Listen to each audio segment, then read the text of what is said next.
Hi, this is a video on the Stop Killing Games campaign I've been doing, specifically the European Citizens Initiative. Now, since that's kicked off, I've seen lots of questions and concerns pop up. That's probably my fault. Honestly, there's hundreds of elements involved with this campaign, so it becomes a haze in my mind what I need to include in each video. So instead, this video is the whole enchilada. I'm going to try to answer every big question I've seen. I don't want anyone to be against this campaign because they feel like they don't have enough information. Now, if you're already on board with this initiative, or if you're completely against it, then you probably don't need to watch this. In fact, I don't recommend it. It's probably going to be long and boring. This is more for people who really want to drill into the details. Now, if you're watching this, I'm assuming you've watched one of these videos already, but if not, super quick recap. We've launched a European Citizens Initiative that, if passed, would allow customers to retain working copies of games they've paid for. Mostly full stop. It's more complicated than that, but that's what this and those videos are for. Oh, and one point that maybe didn't stick the first time, we're the only game in town on this. So if the practice of destroying video games bothers you and you're an EU citizen, this is your only chance to do something about it. If you're waiting for something better to come along, you'll die of old age before that happens. It's this or nothing. Maybe you don't believe me on that? Fine. But if this fails in 10 years, 20 years, you realize, I guess Stop Killing Games really was the last stand on that, huh? Okay, I'm going to get to the questions, but before I do, there's a few core concepts that are going to come up again and again and might help frame all of this. Concept number 1. Always ask, what's the alternative? I don't know if I've communicated this well, but I'm actually in favor of any solution that solves the problem of video games being destroyed. So when I hear criticisms of our plan, my first thought is always, what's the alternative solution that saves video games? If somebody has an alternate solution, cool, we're on the same team. Then we're just discussing tactics. But if somebody does not have an alternate solution, but they're against our solution, well then they're against all solutions. So deductively, that means they are in favor of perpetuating the destruction of games, which means they're the opposition, in which case we don't really value their critique because they don't want to solve the problem. Like if a parent says to a kid, clean your room, I don't care how you do it, and the kid says no, well, then the parent might clean the room for the kid and throw out some stuff they didn't want them to, because the kid refused to solve the problem. So anything about our plans you don't like, I encourage everyone to ask, what's the alternative? It's a fast way to figure out who's on what side. And some people may not even realize that's their stance until they go through that process. I mean, they might have good intentions, but good intentions and no action, what does that get you? All right, just a couple more. Concept 2, most of what we're doing is about future games. For existing games, don't worry, we'll get to that. But the point is, this campaign is focused on games that don't even exist yet. So when I see comments saying what we're asking for is impossible or we don't know what we're talking about, what I hear is somebody saying it is impossible or impractical to make an online game in the future with an end-of-life plan. Now, I and many developers I've talked to think that's a pretty silly statement, but I've seen so many comments along those lines. I think a few out there have an almost myopic focus on games right now and how things can't change, and that's not where our focus is. Third concept, almost done. It is impossible to save games without some effort from developers and some disruption to the industry. The video game industry has been going down the wrong road on game preservation for a long time. There's so much damage already. Some out there think that the second there's any inconvenience to the industry, no matter how small, then this entire plan is unfeasible. It kind of reminds me of car manufacturers in the 60s when they were required to add seatbelts to cars. Car companies protested that up and down and fought it every step of the way. And you know what? Adding seatbelts did add to the cost and work of making a car. But how much, especially now that time has passed? I would guess less than 1%? I think it could be similar for video games of the future. Remember concept 2. And the last core concept. The European Citizens Initiative is not final law. Something about it will change. It's inevitable. What we're trying to do is aim the arrow the best we can and hope it hits the mark. Okay, questions. Will the law we're proposing be retroactive? No, it couldn't be even if we wanted it to. Sorry if that wasn't clear earlier. Isn't your initiative too vague?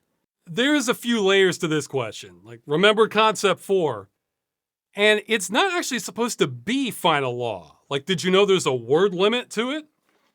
It's supposed to be a basic explanation and your reasons for it, and you have to cite which EU directives apply to show that the EU has authority for it. Oh yeah, that was a lot of fun doing that part. Also, have you looked at any of the other initiatives? This one, tax the rich. This initiative does not give a number as to what qualifies as rich. Or this one, creation of an environmental authority. That's talking about creating a new agency. Do you have any idea how many rules and regulations that would take? That would be books worth. So we could be more specific, but it wouldn't matter. That's not our job. That's the EU Commission's job. In some ways, this slide I posted is more important than the initiative itself. Because this roughly reflects the views of the organizers, the people who will be going to Brussels to discuss this with the EU. Another layer to this is the law itself can be vague or broad. Like, police officers, they have to have reasonable suspicion to stop someone, and they need probable cause to arrest someone. What does that mean? Yeah, see, you have to use some common sense because the law can't cover every last scenario. Like, say an officer sees somebody who he thinks has weed on him, but it turns out it's just a bag of oregano. Do we need to write a law saying that if you're holding a bag of oregano, then that counts as reasonable suspicion? Well, what if we forgot to write a law for a bag of dried parsley? See, just doesn't work. And it's the same for games. Like in the initiative, some were asking what is meant by a reasonably functional or playable state. Well, if it's a racing game, I would think that means you race cars in the game world. If it's an arena shooter, I would think that means you enter game maps and shoot at other players. If it's an RPG, boy, that could mean fight monsters, talk to NPCs, use items, manage your inventory, lots of stuff. But what if we try to be specific and make the law race cars in the game world? Well, does that work for the arena shooter or the RPG? I mean, I guess a few of them, but not most. It just won't work. Same goes for technology. What works code-wise for an arena shooter probably doesn't work for an MMO. That's why we leave it to the developer. Some were complaining about that. Well, the alternative would be to mandate exactly how every company writes the code that fixes their game. Not only is that unrealistic, nobody wants that. Specific rules do not work for all games, so you have to be broad. Doesn't your initiative still go too far? Okay, we just covered why we have to be broad and can't be too specific, but there is a 0% chance this initiative survives with everything we're asking for. There's going to be industry input. In fact, I'm kind of worried about one of them. One of our members found out about a lobbying group, videogameseurope.eu. If you look at the membership list, there are a lot of companies with live service games on here. I would feel so much better if CD Projekt was on this list. A major European game developer that gives a damn about preservation. Back to the initiative, it's going to change. So we need to aim a little higher to hit the mark so we have some negotiating leverage. Okay, I am not speaking for the initiative members in this next part. It's not a hive mind. Some agree with me, some are more radical than me. But here are some compromises I personally might agree to. Instead of insisting that the game works on shutdown, have a best effort from the developers so that savvy users could repair the game. This could be server binaries, server source code, though again, this is optional, guys. That would not be the only option. I'm not mandating that. Or if we want to be really generous, repair instructions. Here, I'll pull up my old slide from a while back. This would kind of be the bare minimum. Okay, back to compromises. Not include subscription service games. I'll get into that one later. And finally, grandfather in existing games. That would be a huge compromise, because every game that's grandfathered in will die. Or 98% of them, something around there. A higher percentage of those games would survive if they were not grandfathered in. So that's giving up hundreds of games right there. It would be a devil's bargain. Hundreds of games sacrificed to save almost all games in the future. And this is about as far as the compromises could go. If we bargain below this, there's basically no point to any of this, because then there would be so little protection no games would be saved. So we have to have some buffer. Under your initiative, do all features need to work when the game is shut down? This is another point a few members disagree on. Me, I'd say no, but it's kind of a spectrum. We have that phrase, reasonably playable state. So let's say you have an online arena shooter, it shuts down, the company releases an end-of-life patch, and everything works except for achievements and matchmaking. Well, I think most people would say, yeah, good enough. The game's saved, it works. But then let's say you had another game, it shuts down, and you can technically start it, but all you can do is get into the main menu and nothing works past that. Well, in that other game, I think most people would not consider that a reasonably playable state. So that game might face a higher chance of receiving complaints to the Consumer Protection Agency in that country. So I can't tell you exactly where the dividing line is, but the more the game works, the more it's likely to be an acceptable solution. Do you expect companies to keep running servers forever? No.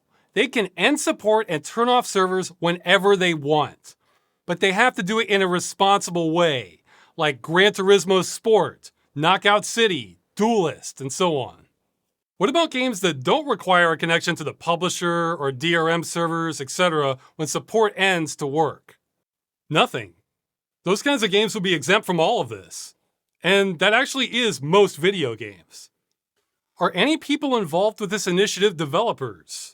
Yes, a few are game or server software developers in the initiative. I've also had a lot of game developers reach out to me in support of this, mostly indie ones. I think our highest profile game developer in support of this might be Running with Scissors, the developer of the Postal games. Hi there, would you like to sign my petition? I imagine they understand the madness we're facing better than most. And finally, there's been a couple developers at large companies that wish to remain anonymous, so they will. I'm a developer with an online-only game. What will happen if this initiative passes?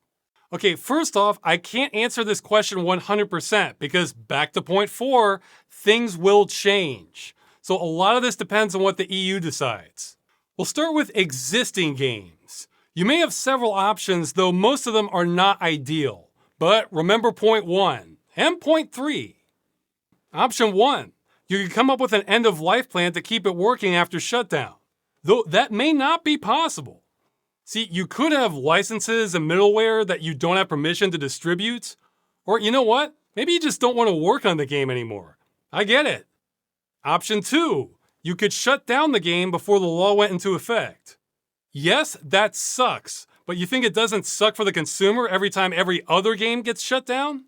And the quick-to-react people out there might say, oh look, this proposal's going to kill games. You mean games that were on death row and were going to get killed anyway? So yes, this would move the timetable up, but the aftermath would be everything gets saved. Option 3, maybe. This one depends on the EU. You can move to a subscription model instead. Now, this is probably a losing proposition in the long term, we know, but then at least customers are informed how much time they have left at any given time. Option 4, another maybe.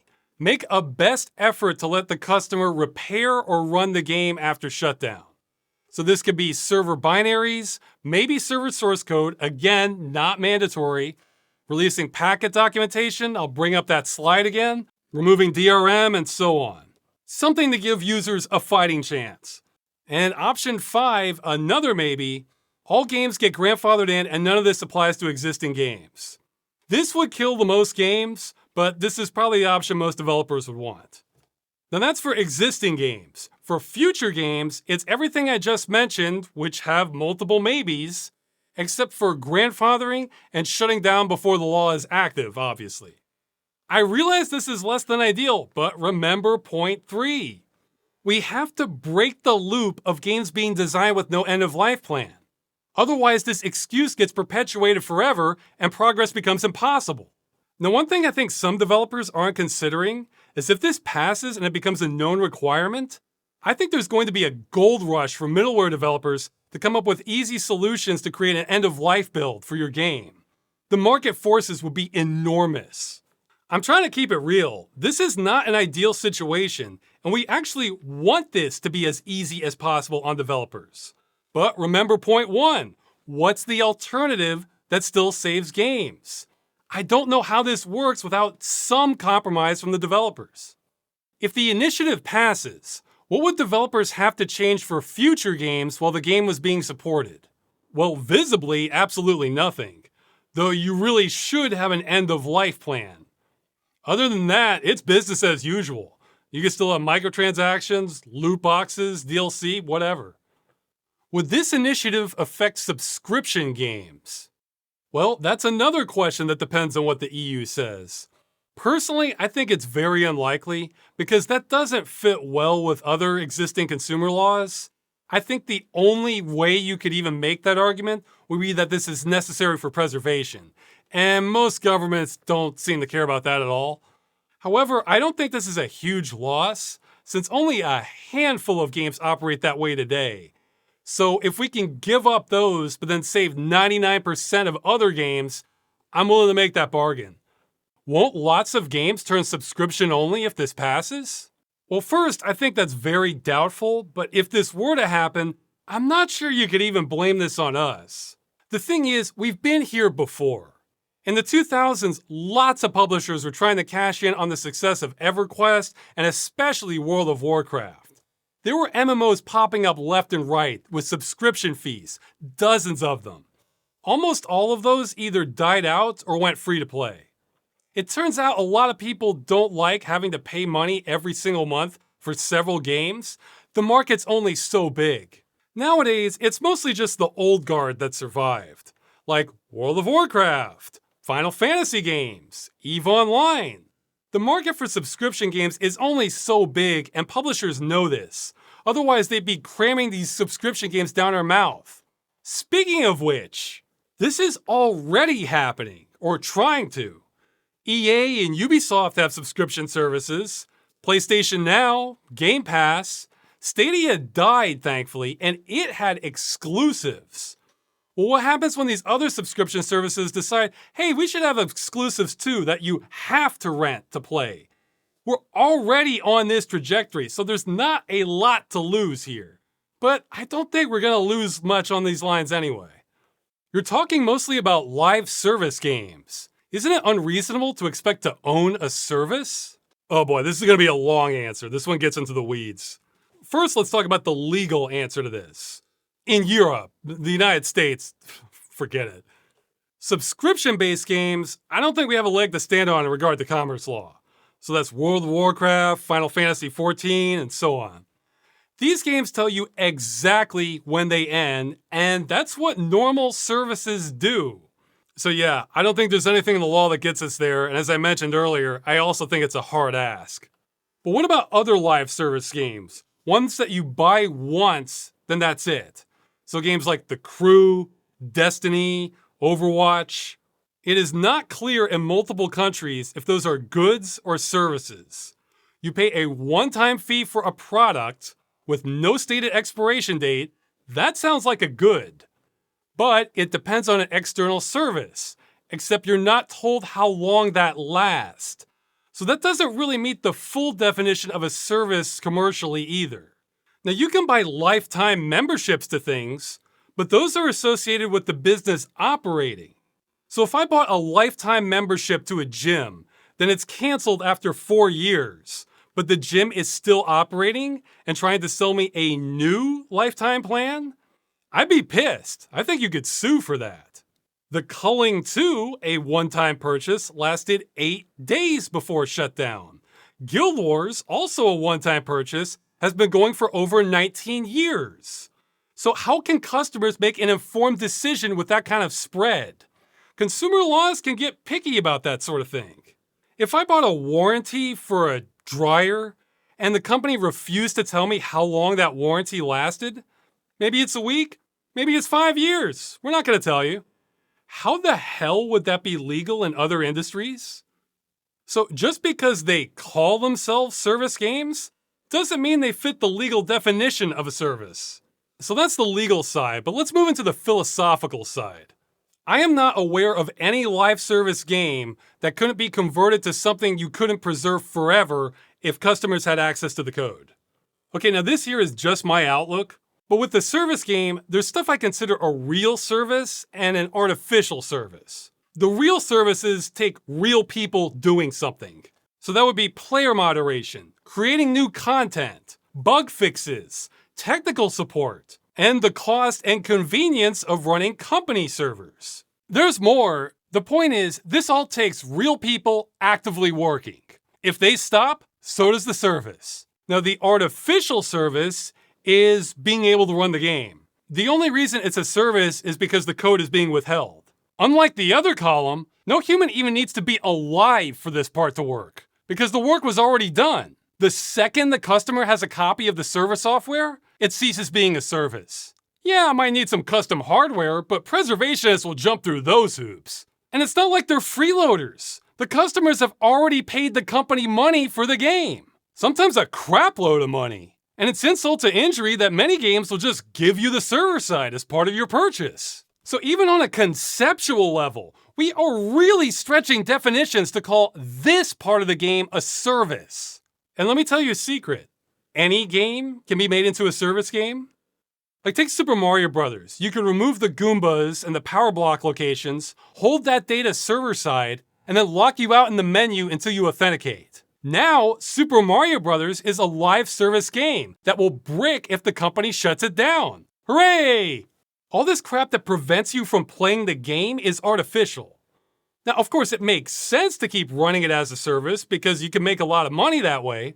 Plus, all those real service aspects I mentioned improve the quality of the game. And we're not trying to stop any of that. Companies can keep making money as long as they want to. We're specifically talking about cases where all the services have shut down and the company is no longer making money. Now, of course, there can be many legal reasons the company doesn't just release their server software to customers once they're done making money. But guess what? That's why we're trying to get the law changed, so these barriers don't need to exist. And this next part, I don't know if I can even explain to everyone, but art has innate value to me, which includes games. I think destroying good art is awful. Games are code. They can be preserved, but we're creating systems where destruction is the only option possible, and it's preventable. Every time MMO emulators get leaked or reverse engineered or released by the devs themselves, it just shows this is all possible. I would like to see all games people care about saved, even the subscription ones, even though I know I don't have a legal angle on those. But other live service games, give me a break. At this point in time, it's not even clear if those are breaking the law or not. But even if they're not, customers hate having their games destroyed. This is not a hard concept to understand. The mindset here is aspirational, to try and make art and gaming better than it is now, because there's so much obvious destruction. Why settle for an awful practice that might be illegal when a better way hasn't even been tried? If you don't get it, I don't think you will. Isn't there a chance gaming will get worse because of government involvement? I think there's a bigger chance it gets worse without government involvement. Now, could they misinterpret things or apply this in a clunky way? Sure, but we don't have much to lose. From our perspective, there's nothing worse in gaming than having games you like destroyed. This practice has already destroyed hundreds of games. We can see where this is going. What if in the future 90% of games are online only and they just keep killing them? They're coming for all your crap. The industry refuses to solve this problem. It wants more of it. Government's the only option left. You think I want to be doing this? Any of it? Government's the last resort. Why don't you just not buy games that require an online connection and vote with your wallet? Well, for starters, we prefer to vote with our votes. We think it's more democratic. But the main reason is this doesn't accomplish our goals. Our goal is to save games we like. So if we buy the game, it gets destroyed. If we don't buy the game, it gets destroyed. So, why don't you not listen to music you like? Or why don't you not watch movies you like? What exactly are we doing then? Of course, the real answer is, why aren't we boycotting games that do this? Well, that's easy. To the best of my knowledge, I'm not sure a boycott of a game has ever worked, ever. And if it has, then what I'm really sure of is no game that's enjoyable has ever had a successful boycott. Like, I think the one for Modern Warfare 2 is a meme at this point. And boycotts have been tried. This is advocating for something with a 100% failure rate. I would bet money on that not working. What we're doing is trying something that has never been done before, so it might work. Won't this go nowhere because customers signed a EULA that says companies can do this? A few things. Straight from the EU itself. Directive 9313 EEC prohibits unfair terms causing a significant imbalance in the parties' rights and obligations to the detriment of consumers. Yeah, that's probably 95% of all game EULAs ever written. That's being investigated as you watch this. Plus, the initiative itself says it would supersede the EULA on this issue. What we're doing here is trying to take removal of your ownership off the table entirely. Would this initiative affect free games? Well, that depends. Is the game truly free, as in freeware? If yes, then no, it would be exempt. Do anything you want.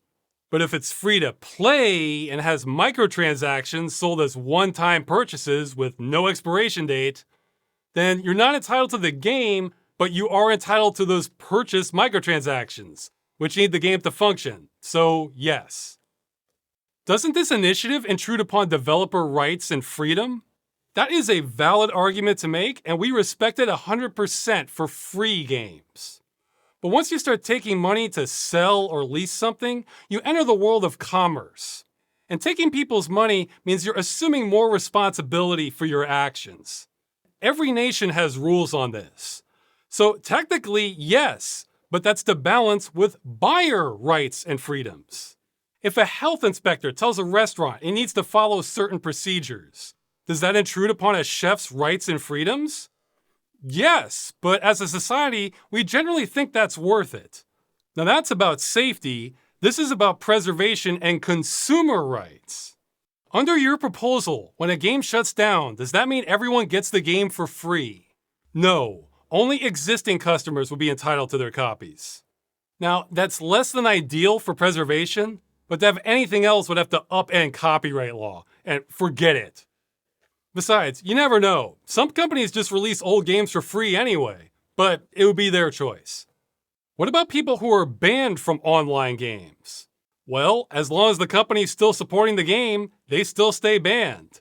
However, as a customer, they would be entitled to an end-of-life patch whenever that was. So it might be a year, it might be 15 years.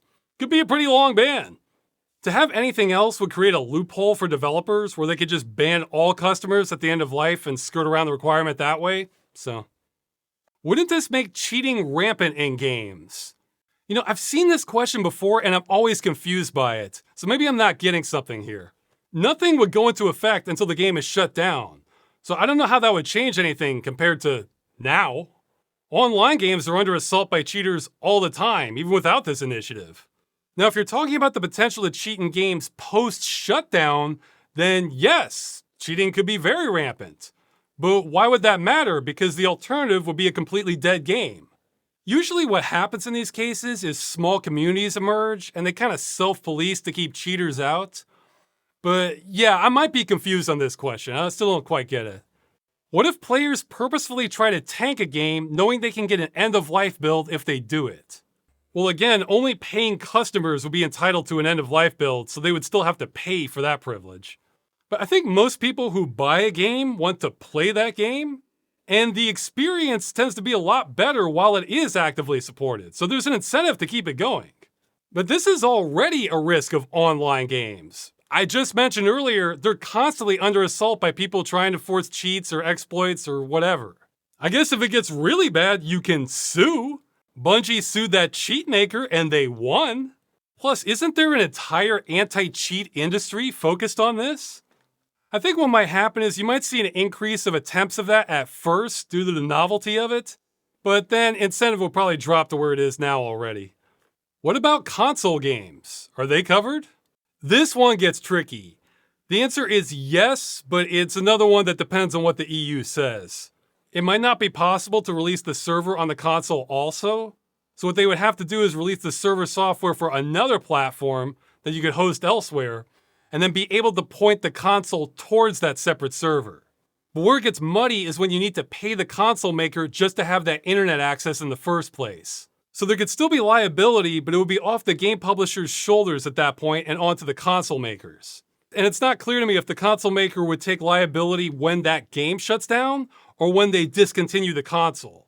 I think the latter would be more likely, so the console maker would just have to make it so the console's not bricked from the internet once they discontinue it. So you would get your game back, but it might take a while. What about mobile games? Would they be affected? I don't see why not, though the sheer quantity of them might lend more weight to the grandfathering argument. I think it would be a similar situation as consoles. It either gets hosted on the mobile device or it's released for a separate platform that it can connect to. How long would companies have to host patches or end-of-life plans? I don't know, just long enough so users have a chance to grab it? 90 days? Could be less. Won't this mean companies stop making MMO or live service games in the EU? I think it's a complete bluff from any major company saying this. The population of the EU is 450 million people. It's a huge market. The industry stands to lose billions by doing something like that. And remember, this doesn't exclude microtransactions, DLC, even loot boxes, so companies could keep the money rolling in. Now compare that loss to the cost of an end-of-life plan from the design phase onward. I still think it could be less than 1%. Companies tend to do what makes the most money. But fine, let's say they pulled out. You think other companies wouldn't rush in to take their market share? The rules would have changed a little bit, but the demand wouldn't have left. Even smaller companies, I think, is also unlikely, especially as middleware solutions for this would emerge.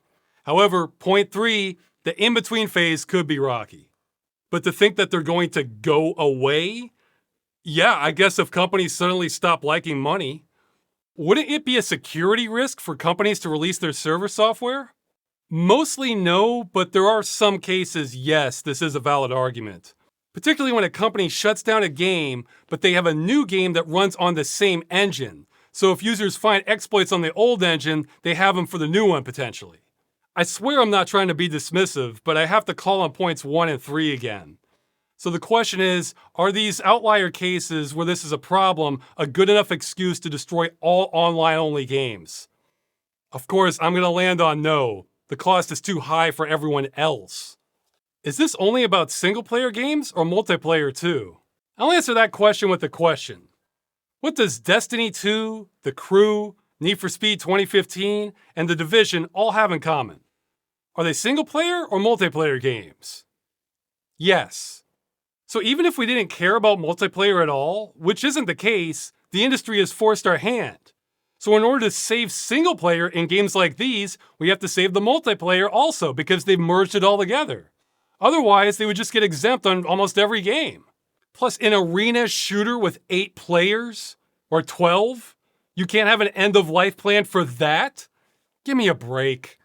Now, MMOs can be a tall order, but we've seen both legitimate and illegitimate emulators emerge to know this is possible. So, it's both. The industry's given us no choice. Would developers be required to convert multiplayer games into single-player games? Yeah, this one kind of confused me. I mean, nothing about the gameplay would have to change. It's all about running the game, period. Like, I'm thinking of a case like Star Siege Tribes, where that's a multiplayer-focused game. There's no bots, campaign, or anything. But you can technically enter a level and run around by yourself. Fine, mission accomplished. I guess you could have a weird case where you have a game that's meant for co-op or something, and the game won't start unless both players are connected at the same time. As long as it's possible to run it for those 2 players or however many, then yeah, it still works. So I don't see any reason they would really have to change. Wouldn't more clear labeling fix the problem? Well, the problem is games being destroyed. So I kind of don't care how clearly the game is telling me it's going to destroy a game I paid for. I don't like that being on the table to begin with. Now, the exception is a hard date when the game stops working, like subscription games. You stop paying after 30 days, that game ends for you. So I think if people saw on the box or the store page that this game expires on January 1st, 2026, I think that would wake people up and change their buying habits. But I also think anything less than that would not. This becomes a very psychological thing then, and it's a way riskier route to saving games than what we're doing. How will this be enforced? I don't know, ask the European Union. I mean, how does it work now if a business does something like false advertising? Do they get fined? Maybe a percentage of their earnings? I don't know. That's not our job. I do hope the penalty will be big enough to be a deterrent, however. Why don't you just petition companies doing this instead of making a new law? No offense, but how naive are you? I mean, I guess that might work 1% of the time. I mean, the companies open to that idea tend to do it on their own. I mean, right now we're facing hundreds of games at risk. So what makes more sense? To petition every single company behind those games, or to do it once to the government? What versions of the game will the dev have to release? This is another one that's hazy. I personally would argue any. It just gets so muddy otherwise. For most games, the latest version tends to be the best one, but not always, and a few games tend to have big differences in content between versions, so I can understand people wanting to go back, but man, that might be a bridge too far to ask on this. I guess I should have added this to the compromise list. Won't games get more expensive because of this? I'll keep it real. It's not impossible, but it's probably not why you think. Okay, for sake of argument, let's say it costs 1% of the total game cost. And let's also say a new $70 game just breaks even, so 1% of that cost. That will put it at $70.70. But what's to stop a company from saying, hey, we have to conform to end-of-life plans now, so why don't we really push the price to $75 or $80? Hell, let's try for $85. And yes, some companies could do that. And this sort of thing has already happened outside of games. Like after the pandemic, we had a lot of inflation. Let's just say it was 10%. So instead of raising their prices 10%, companies looked at that and thought, why don't we raise them 50%? Or 100 or 200%? We can make a lot more money then, and we can blame it all on inflation. So there was real inflation, and companies jacked up the price. But the thing is, you either have to own the market or do that collectively with other companies. Because as soon as one big company breaks ranks, then they can kind of get away with more market share because they're selling their game cheaper. I'm honestly not sure if there are price-fixing laws on this sort of thing. Isn't Sony being sued over jacking up their prices? The thing to remember is they're going to try and find ways to increase prices on you anyway. So is fear of a price increase, which they may or may not do, which may get them into trouble with regulatory boards anyway, worth the cost of destroying all online games? I'd say no. What if a game company goes bankrupt? I mean, the most likely penalties will be financial, so if they're bankrupt, then it's kind of moot point. Yeah, the game would still die, but then the company would have more skin in the game. There wouldn't be a financial incentive to kill the game the way there is now. I would think most companies are very motivated not to go bankrupt. Hey, if every time a game had been destroyed in the past, the parent company had gone bankrupt over it, I wouldn't have even started this campaign. Won't big companies just make shell companies so they bankrupt the company every time they want to shut down a game?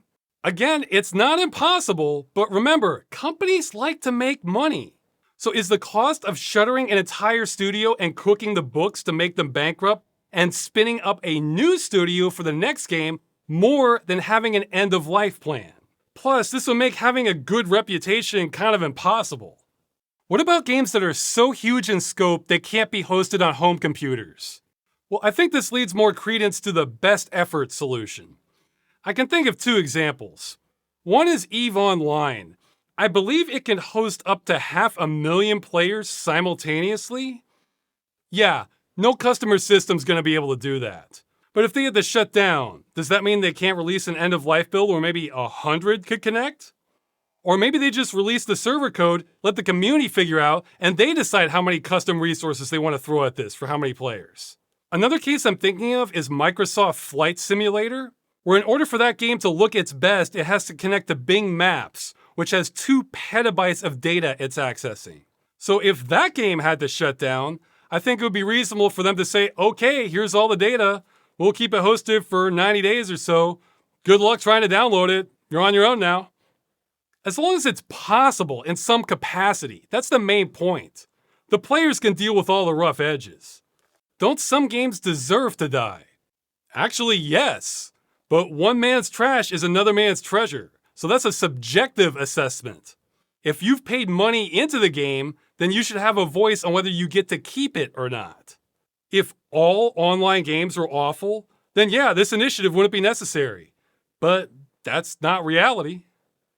How does Ubisoft and the crew relate to this initiative? That's completely separate from this initiative. That was about reporting to consumer protection agencies, and that's largely underway. So those are two different things. You don't have to be connected to the crew for any of this. What are the chances of this initiative passing? That's a hard question to answer. I mean, for getting the signatures, you tell me, I don't know. I would bet if we do get the signatures, this solves problems. But that's almost not the way to even look at it. It's like I said at the beginning, the initiative and Stop Killing Games is it for action on this issue. If we fail at this, we fail for life. The industry is only going to get worse permanently on this issue. I feel like the Dutch boy with my finger in the dam here. If this goes, that's it. There's no round two. It's over. Okay, that's it for questions. I have a few quick corrections. First, I made a mistake on this video with counting, where I said your votes don't count unless they pass the threshold. No, they do, so don't worry about that. Just get more votes. The second is, for some countries, you can use EID. The way it was explained to me is if you already have one of these, you don't need our guides. So we left it out just to keep it simple. But you can use it. Okay, well, there are probably literally endless questions, but I hope I answered enough to clear up where we stand on this. I have put some thought into this topic. This video hopefully got rid of some fence sitters. Which side they landed on, I have no idea. For those on board, go sign it. All right, that's it. See ya.